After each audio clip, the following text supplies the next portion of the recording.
Hello বন্ধুরা, শুটকি মাছ পুড়িয়ে ভর্তা কে কে খাও, কে কে ভালোবাসো খেতে? আমি খুব ভালোবাসি খেতে। তো আমি পুড়িয়ে ভর্তা বানিয়ে খেলাম, ভাবলাম তোমাদের সঙ্গে শেয়ার করি। ছুরি শুটকি আনছিল, সেই ছুরি শুটকিটা দিয়ে সবজি বানালে আমার কাছে ভালো লাগে না, তাই পুড়ে ভর্তা করে খেলাম। শুকনো মাছ পুড়ে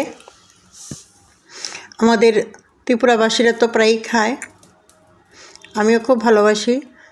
তো আজকে খেলাম, ভাবলাম তোমাদের সঙ্গে শেয়ার করি।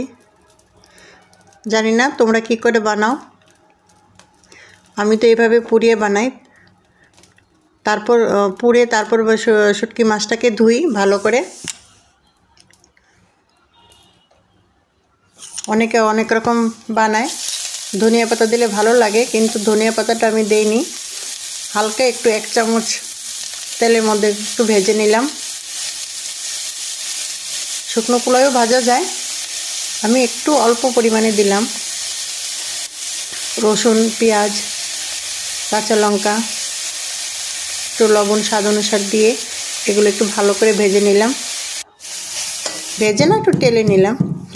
তো শুটকি মাছটাকে ভালো করে ধুয়ে মিক্সির মধ্যে দিয়ে দিলাম। শুটকি মাছটাকে ধোয়ার পরে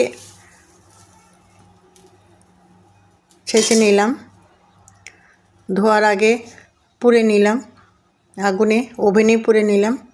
তারপর সবগুলো পেঁয়াজ রসুন যেগুলো আমি একটু টেলেছিলাম, ভেজেছিলাম, সেগুলো মিক্সিতে দিয়ে দিলাম।